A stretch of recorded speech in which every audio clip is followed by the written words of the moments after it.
खास मुलाकात। और खास मुलाकात में आज हमारे साथ हैं जाने माने चर्चित एक्टिविस्ट, संपादक, लेखक और शिक्षक। और मैं आज हूं डाइवर्सिटी हाउस में एच.एल. दुसाद साहब के घर पे हूं। और आप जानते हैं कि मैं जिस शहर में जाता हूं तो कम से कम सोशल एक्टिविस्ट, एकेडमिशियन, बुद्धिजीवी, इंटेलेक्चुअल्स, उनसे मैं बातचीत जरूर करता हूं, उनसे रूबरू जरूर होता हूं और ये जानने की कोशिश करता हूं कि आखिर उनके बौद्धिक जीवन में, सामाजिक जीवन में क्या चल रहा है। दोस्तों, रतन लाल बोल रहा हूं, काम की बात में आपका स्वागत है और पेश है अम्बेडकरनामा। चंद्रभूषण जी, कैसे हैं आप? जय भीम, ठीक हूँ सर। और क्या अम्बेडकरनामा आजकल देख रहे हैं कि नहीं देख रहे हैं? जी, अम्बेडकरनामा तो आपका काफी तहलका मचाए हुए है। चलिए, तो सबसे पहले चंद्रभूषण जी से पूछते हैं कि उनकी जो पत्रिका है जी, उस पर कुछ बात करें। जी। पत्रिका निकालते हैं यादव शक्ति। बात जब करते हैं चंद्रभूषण जी तो बहुजन पूरे जमात की बात करते हैं। पत्रिका यादव शक्ति, क्या खास बात? यादव शक्ति नाम तो जरूर है, लेकिन जब आप अंदर के पन्ने को पढ़ेंगे तो बहुजन शक्ति ही है। अच्छा। और उसके अंदर पूरा का पूरा अम्बेडकरिज्म और बहुजन कॉन्सेप्ट ही है।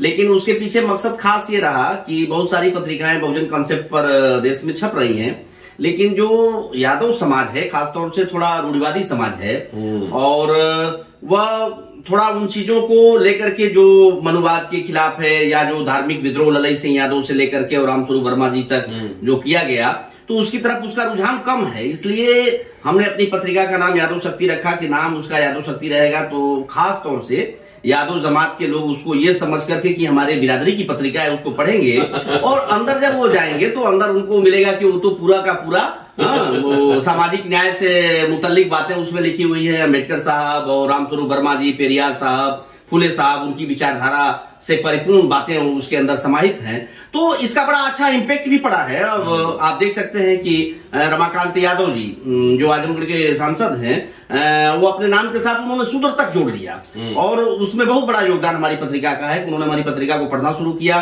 और आज वो पूरे इस मुहिम में और मिशन में लगे हुए हैं कि हम बहुजन कॉन्सेप्ट को जमीन पर उतारें और उसको मजबूत बनाएं। तो एक बड़ा लाभ इसका मिला है। हमारी पत्रिका का नाम जो यादव शक्ति था, तो उससे यादवों ने उसको पढ़ना शुरू किया और पढ़ने के बाद फिर बहुत सारे लोग पक्ष में आए और रिएक्ट भी किए। तो एक उसका लाभ है और इसीलिए शीर्षक उसका हम लोगों ने जो है यादव शक्ति रखा है। चलिए, तो ये एक तरह से सोची समझी रणनीति। जी बिल्कुल। जी बिल्कुल। तो क्या ये समझा जाए कि जो काम ललई सिंह यादव ने जो काम शुरू किया और जहां पे उन्होंने अंत किया देहावसान होने के बाद, तो खैर, तो उस कार्य को आप आगे बढ़ा रहे हैं? जी बिल्कुल, वही काम, कोशिश वही है। अच्छा, आपने एक बात कही कि यादव लोग थोड़ा रूढ़िवादी संकीर्णता में हैं, तो इसका मतलब है कि पॉलिटिक्स तो बहुत हुई खासतौर से हिंदी पट्टी में, लेकिन क्या सामाजिक और सांस्कृतिक स्तर पर काम नहीं हुआ? नहीं, काम नहीं हुआ। और जो जिन लोगों से हमारी अपेक्षा है वो डर जाते हैं जब धार्मिक इशू आता है या जो कल्चरल इशू आता है, तो वहां पर आकर के वो डर जाते हैं। तो अब हम लोगों ने सोचा कि राजनीतिक लोग इस काम को नहीं कर सकते हैं, तो हमारे जैसे लोग जो समाज में पढ़े लिखे हैं या थोड़ा इस दृष्टिकोण को फॉलो करते हैं, सोचते हैं, तो ऐसे लोगों को जुटा करके और हम छोड़ दे राजनीति करने वाले लोग क्या करते हैं, हम अपने समाज को इस दिशा में जगाने के प्रति प्रयत्नशील हों, जिसको रामस्वरूप वर्मा जी, महाराज सिंह भारती जी और ललई सिंह यादव जी ने छोड़ दिया था और वहां पर वो विराम हो गया था उसका।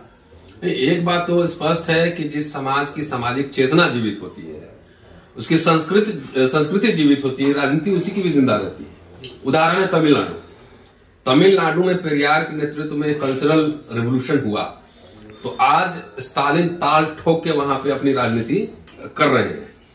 तो क्या लगता है कि इसमें नॉर्थ इंडिया में कुछ कमी रह गई? तो इसीलिए तो फिर हम लोग जो है, जो जिस मुकाम पर सोशल जस्टिस की लड़ाई पहुंचनी चाहिए, हमने सांस्कृतिक चेतना अपने समाज के अंदर जो बहुजनवादी है उसको पैदा नहीं हम कर पाए उत्तर भारत में। इसीलिए आज जो पिछड़ों की दुर्गति हो रही है उत्तर भारत के अंदर, खासतौर से हिंदी बेल्ट के अंदर, उसका कारण सबसे बड़ा यही है। यही कारण, इसका मतलब है कि बड़े संख्या में इंटेलेक्चुअल्स पैदा करना होगा। जी, सिर्फ सांसद विधायक से नहीं बात। जी जी बिल्कुल बिल्कुल बिल्कुल। आपको ये पता है कि अम्बेडकरनामा एक प्रोग्राम शुरू किया है जिसमें कि जो खास तौर से बहुजन समाज के वहां 20% रिजर्वेशन हमने दिया है, 20% रिजर्वेशन फॉर अपर कास्ट और 80% ओपन रखा है कि जो बच्चे ओपन कैटेगरी के जो आएंगे उनको विदेश पढ़ने के लिए फंडिंग करने का प्रयास करेगा अम्बेडकरनामा।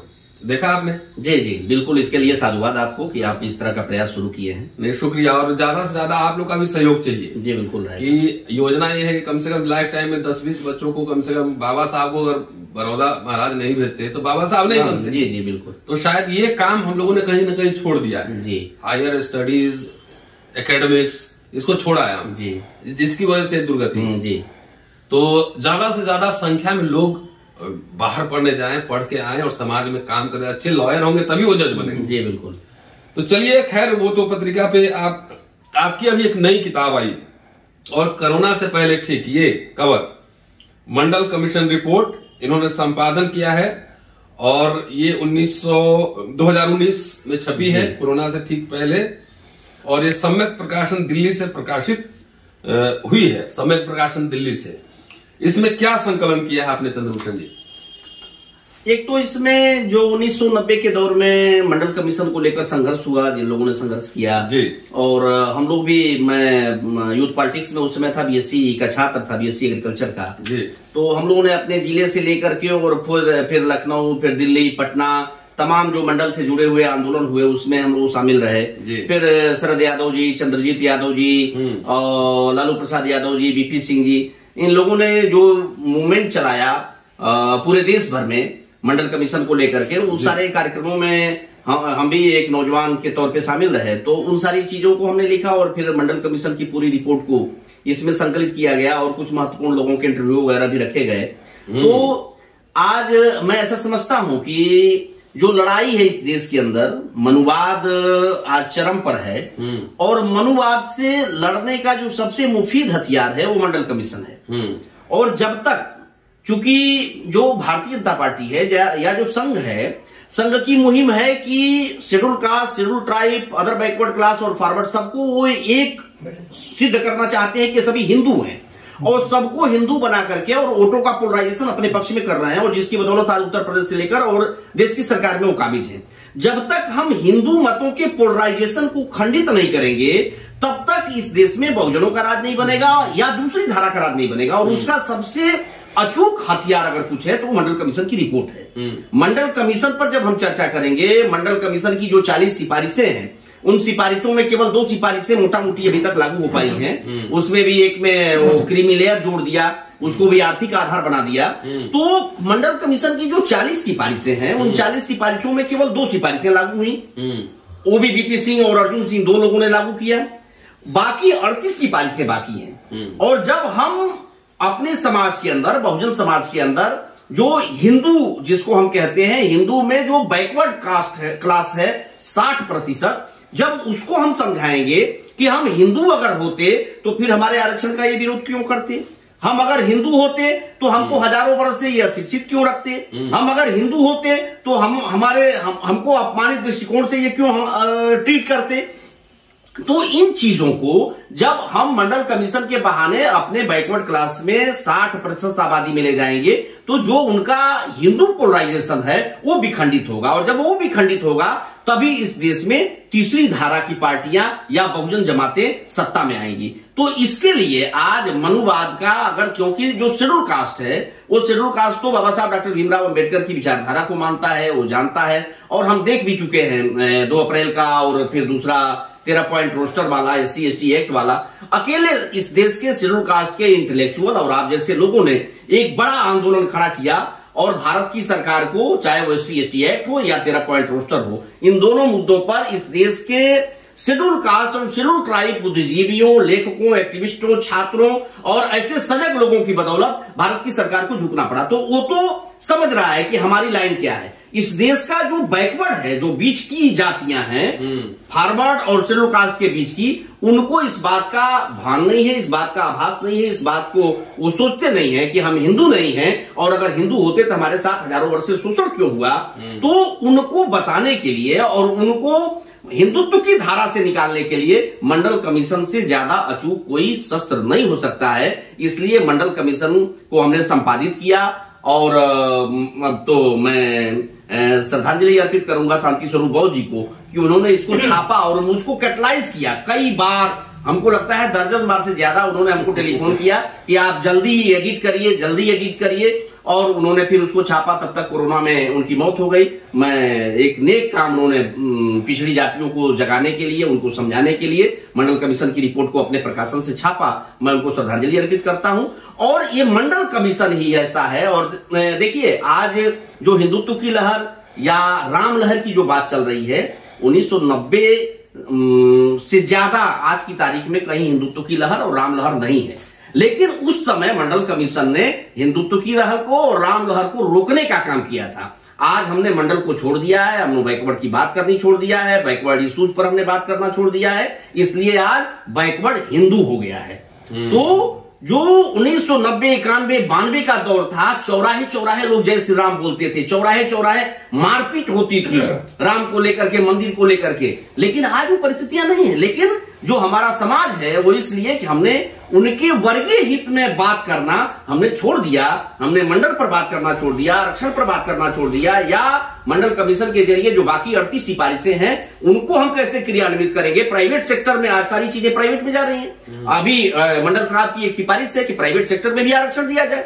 जब हम अभी बोलना शुरू कर देंगे कि हम प्राइवेट सेक्टर में आरक्षण देंगे, जो मंडल कमीशन की सिफारिश की एक सिफारिश है, तो अभी प्राइवेटाइजेशन बंद हो जाएगा।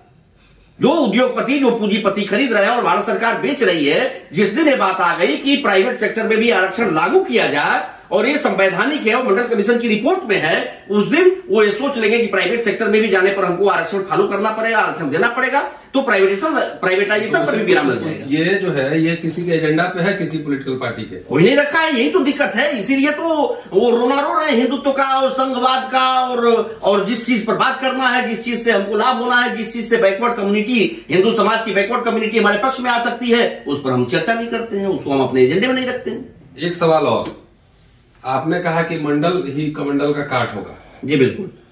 लेकिन मंडल, पोस्ट मंडल की जो राजनीति उभरी, तो उसका तो सोशल इंजीनियरिंग ज्यादा भाजपा कर लिया। उत्तर प्रदेश में ही मौर्यों को, नेताओं को मिला लिया, सब जितनी यादव और जाटव छोड़ के उसमें से जितने लीडर्स मिला लिए, कह रहे हैं कि पिछड़े नेता तो हमारे पास ज्यादा है, और उन लोगों ने वोट भी दिया, पावर में भी लाया जी। तो ये काट कैसे हुआ? कमंडल ने तो मंडल को कोऑप्ट कर लिया। हमने मंडल से उपजी राजनीति को, जी, हमने मंडल पर हमने यही बात कहा कि 1990 का जो दौर था वो राम लहर का दौर था। लेकिन उस समय बीपी सिंह ने जब मंडल कमीशन की सिफारिशों को लागू किया, तो आपस में जो डिबेट होते थे और चौराहों पर जो लड़ाई होती थी, वो मंडल बनाम कमंडल होती थी, और उस समय का प्रमुख मुद्दा मंडल था। आज की तारीख में भाजपा तो कमंडल पर चल रही है, लेकिन जो दूसरी पार्टियां हैं उन्होंने मंडल को छोड़ दिया है। अच्छा, ये बात है, एजेंडा छोड़ दिया, एजेंडा छोड़ दिया है। तो अब दो चीजें हैं। एक तो समाज में ये दिखना चाहिए, जैसे जो बैकवर्ड समाज है, मैं इसके पहले कहा, बैकवर्ड समाज को ये दिखना चाहिए कि हमारे वर्ग की बात कौन कर रहा है, हित की बात कौन कर रहा है, हमारे वर्गीय हित की बात कौन कर रहा है। तो उनके वर्गीय हित की बात तो मंडल कमीशन में छिपी हुई है।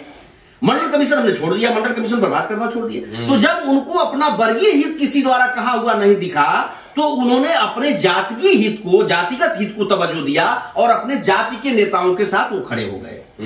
तो जब उनको ये दिखता कि कोई पार्टी उत्तर भारत की उनके वर्गीय हित पर आंदोलन कर रही है, वर्गीय हित को अपने एजेंडे में रखी है, तो अपने जातिगत नेताओं को वो छोड़ करके उस पार्टी के एजेंडे के साथ खड़ी रहती जहां पर उनका वर्गीय हित था। तो आगे का क्या एजेंडा है आपका व्यक्तिगत? मेरा तो प्रयास यही है कि इस देश में जो लड़ाई है वो बहुजन बनाम शोषक की है, और बहुजन जमातें इकट्ठा हों, शोषक जमातों को पीछे करें, और लखनऊ से लेकर दिल्ली तक बहुजन जमातें काबिज हों। इसके लिए बहुजन एजेंडे पर काम किया जाए। हम तो ये चाहते हैं, लिखा पढ़ा जाए। जी बिल्कुल, लिखा पढ़ा जाए। जी बिल्कुल। तो अम्बेडकर नामा के दोस्तों के लिए क्या कहेंगे? अम्बेडकर नामा के जरिए आप जिस तरीके से समाज को जगा रहे हैं और इस देश में जो एक नया इंटेलेक्चुअल तबका आप बहुजन जमात से पैदा कर रहे हैं, उसके लिए अम्बेडकर नामा और खासतौर से प्रोफेसर रतनलाल सर साधुवाद के पात्र हैं। और जय भीम। शुक्रिया। तो ये थे चंद्रभूषण सिंह यादव जी, और ललय सिंह यादव के कारवा को आगे बढ़ा रहे हैं। लिखने पढ़ने में ज्यादा दिलचस्पी है, बहुत जोरदार बोलते हैं। यूट्यूब पे इनके कई भाषण मिलेंगे, बहुत ही दमदार बोलते हैं। पूरा वीडियो सुनिए और इसको शेयर कीजिए। शुक्रिया। Keep watching and sharing Ambedkarnama. आपसे अगले एपिसोड में फिर मिलता हूं। शुक्रिया।